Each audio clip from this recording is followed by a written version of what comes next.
Wouldn't it be great to meet your duplicate from another Earth and just chat? You could compare notes. What did you get for your birthday last year? Do you have a crush on the same person I do? Have you had that big test yet? And can you share the answers? Well, what if you can meet lots of duplicates from lots of Earths and compare notes with them? Is that how I sound when I laugh? Is that what the back of my head looks like? Do I really talk like that? Does my eye twitch like that before I sneeze? Stop cracking your knuckles. Stop scratching yourself. Who farted? Stop scratching farted? yourself. Talk Is that like what the that? back of my Do I head really looks talk like? like that? Maybe not. This is exactly what happens in the new book, Me vs. the Multiverse, by S.G. Wilson. Look for it wherever you get your books, especially independent bookstores. More information on sgwilson.net or multiversethisweek.com. This week in the Multiverse.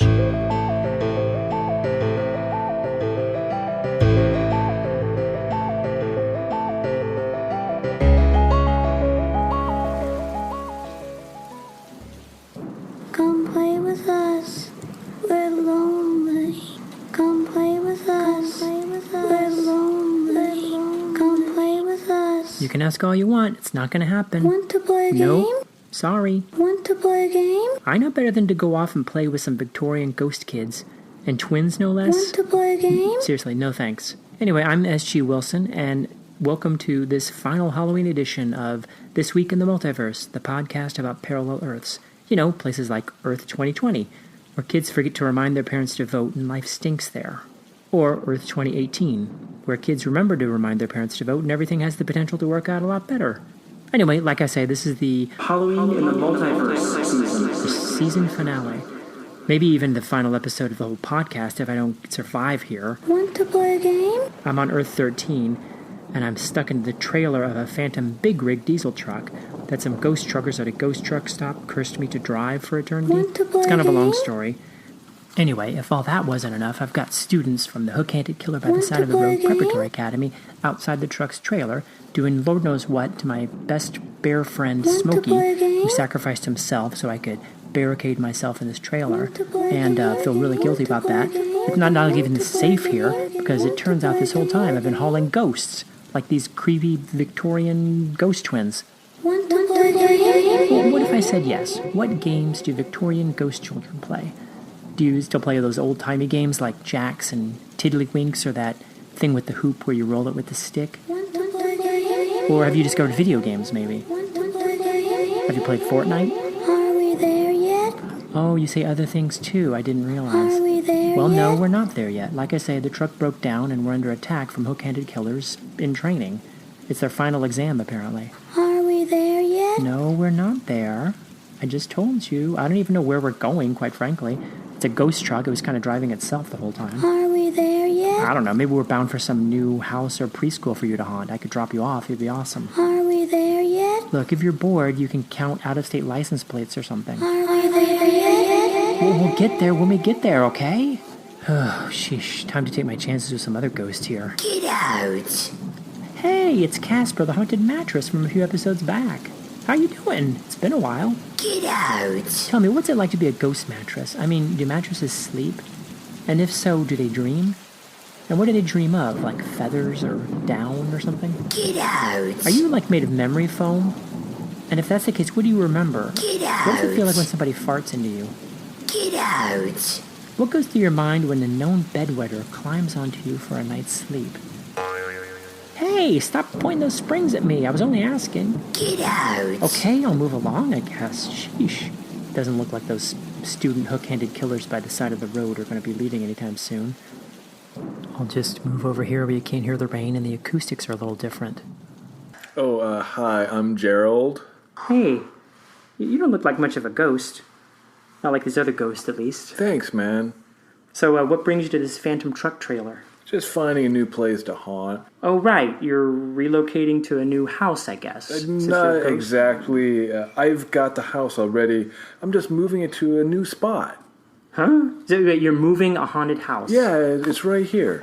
That's your house? It's so teeny. It's kind of puny. We prefer tiny haunted house or small haunted house. Oh, sorry. No worries, man. So wait, like tiny haunted houses are a thing? Why, yeah. We're a group of ghosts, some of us young people, some of us older retirees, who just don't go for all the hassle of having a big haunted house.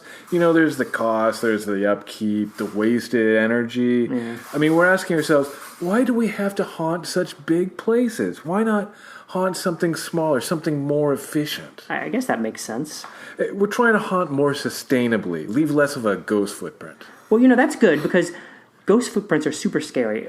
The way they appear in the dust, like out of nowhere. That's not what I'm talking about, but you get the idea. I mean, also, we're mindful of the places we're haunting. I originally died in a big Victorian house I was renting with some fellow coworkers of mine. We all worked for a pet waste removal service that operated all on bikes. No cars. It was called Poop Peddlers. Anyway, this house where we lived was on an ancient Native American burial ground, so it was already haunted. And as a privileged white male, I just didn't feel comfortable haunting this area that rightfully should have been haunted by Native Americans. Wait, so I can see that, but were the buried Native Americans haunting the house too? Or No, not exactly, but they could have and should have. And it wasn't my place just to butt into their territory, man. Gotcha. So you're trying to be like a woke ghost. Exactly. We have to haunt responsibly, to haunt mindfully. That's why I'm trying to find a nice neutral spot for my house and me to settle. And we can haunt without imposing on anyone's culture or belief system. That sounds great. Well, I mean, I'm really kind of interested in your house now. Can I take a tour? Oh, yeah, sure, yeah. There's not much to see, which is the beauty of tiny houses. So let's just step in. Well, I see I still have the creaky door. Oh, That's good. Yeah, I couldn't get rid of that. But note the solar screen. That it blocks 90% of the sun's rays to help keep the place cool. In fact, this place is much better insulated than your average haunted house, which is usually quite drafty. Yeah. That can be a real energy drain. This house has achieved a carbon neutral rating, which means it's totally green, not burning any extra energy. Didn't cost any energy to make either. The walls, the roof, the fixtures over there, they're all reclaimed from other haunted houses. Well, that's fabulous. And here we are inside. I mean, there's barely enough room for the both of us. Well, I guess that's a tiny house for Yeah, you. well, with tiny houses, we ghosts have to ask ourselves, how much room do we really need? I mean, especially if we can just slip through the walls.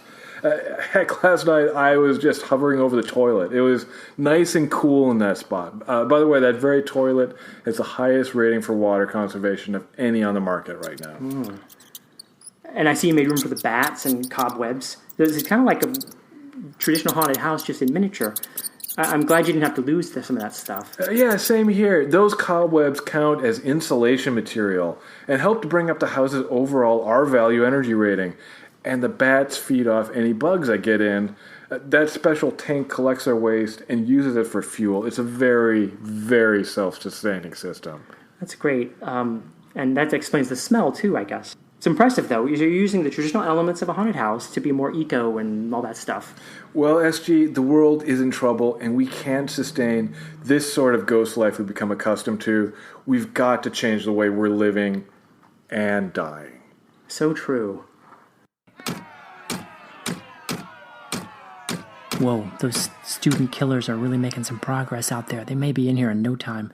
Maybe this is a good time for me to take my mind off things with a story break. Next up is something completely new for our show. It's a poem, a scary poem at that. Give it a listen. I'd like to present to you a short science fiction horror poem with the title Worms, Worms, Worms by Matthew Bay. Condemned to mealy mortem by the badgering and boredom, the prisoner led, all screamed and scrum, finally hung and done and fatalistic. As they stripped and strapped to the carapace, he cries, "Oh no, not the boar worms!" Lean and green, the death machine squirm and dart, squish and fart, drooling for the man meat. Oh yes, the boar worms, those gorgeous gorgons, going hobbly-knobbly, sipping shubbly-poshly, toasting the grossing while knobbly nuzzlers nibbled knuckles, Here's to the poor worms! Then splish and splash the liquescent flesh, the prisoner pudding puddles, dribbling and fizzling, a confetti eddy of worm spaghetti. Thanks, Matthew. That was great. I'm kind of inspired by this to break out some of the haikus and limericks I've been writing about life on the road. So why don't I break these out now? And oh no, those students from the hook-handed killer by the side of the road preparatory academy are almost in. But that ain't all of us. Oh no, it's all over. Get out. It's Casper, the haunted mattress. Go get him, Casper. Come play with us. We're lonely. The twins. Ouch, those kids play rough.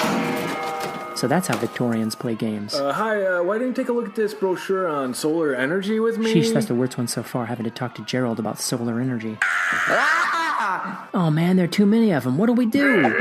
Smokey, you're alive. But there are only so many he can hug to death. Breaking this here, the pokey poltergeist. I cranking and shaking with the KFC gut bucket buster in my slip slap stream.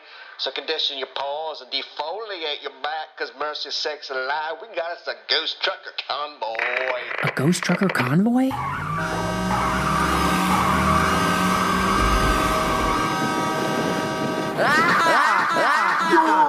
They're running away. This here's Big Rig Banshee. I hereby declare the graduating class of Hook-Handed Killer by the Side of the Road Prep Academy has hereby flunked out. I don't believe it. It's over. We won. Thanks for the assist. Hey, you ever decide on a handle? Yeah, I've been thinking about that. How about Captain Leg Cramps? Because I was sitting in that truck way too long. It'll do. 10-4, good buddy. Yeah, thanks, Smokey. You know what? How'd you like your own truck? Well, I think you deserve it, pal. Yeah, the Phantom rig is yours. Maybe people will start respecting you more when you're behind the wheel, instead of just sitting in a passenger seat like a sidekick. Ugh. Okay, enough with the hugs. I gotta go. Bye.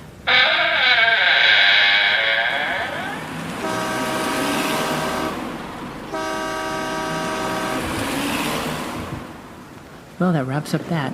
It's funny. I met students of the Hook-Handed Killer by the Side of the Road Preparatory Academy, and I met ghost truckers. And, those are two classic scary road stories. But there's another classic scary road story type I didn't come across. Alien abductors. Guess I can count my blessings for that. Oh, great. Spoke too soon. It's even got the generic flying saucer shape. Couldn't they have been a little more original? Here come the aliens. I've always thought the little green men type of alien are scarier than the predator type of alien. I think because the little aliens feel like they have more to prove. Oh, here they come. A figure's emerging from the door. This is Skip Pomegranate of Multiverse Solutions Unlimited. Oh, no, not him. You are hereby requested to enter this unidentified flying saucer. Well, time to run. That's that for the finale of Halloween in the Multiverse. Please get into it now. Aw, man, you got me in a tractor beam. After 15 episodes, Skip Pomegranate finally caught me. Just coming up the ramp into this flying saucer UFO. I will, but let me do my sign-off first, since this might be the last time I ever get to do it. This episode was written, produced, and edited by S.G. Wilson and Matthew Bay. Thanks to Oliver Mays for his continuing roles as Smokey the Big Rig Bear, as well as the scary Victorian twin ghost girls. And to Wilson Mays as the student of the Hook-Handed Killer by the Side of the Road Preparatory Academy. He also played Casper, the Haunted Mattress. Thanks as well to Jamie Manus for his return role as the Big Rig Banshee, and Mike Sachs for coming back as the Haunted CB. And thanks as well to Matthew Bay for playing Gerald, the owner of the haunted tiny house. You can learn more about this episode and others at multiversethisweek.com. We also do stuff on Instagram at This Week in the Multiverse, and on Twitter, too, at SGWilson_Earth1. We have another presence as well on the fabulous Kids Listen Network, a great collection of podcasts, including some who recently posted special Halloween episodes of their own. There's Cool Facts About Animals and their Bat-focused edition, as well as Just Us Weirdos with its spooky origin special of the hero Graphene. And over on What If World, they're theorizing about unicorns living in Halloween bushes. You can find them wherever you get your podcast, including, of course, Apple Podcast, where, if you happen to be stopping by there, it'd be great if you could drop us a review and subscribe. And if after all that you're still thinking about us, please send us a note, a drawing, a video, a voice recording, or or anything you like, as long as it's about the particular Earth you live on, because we'd love to hear about it and share it with our listeners. You can send all that to multiversethisweek@gmail.com, or my other car is a Phantom Big Rig at multiversethisweek.com. Anyway, hopefully I'll be back next time if I can cut some kind of deal with Skip, I suppose. But in the meantime, this is S.G. Wilson telling you to go out there and have fun in the multiverse, and try not to get stuck in any tractor beams.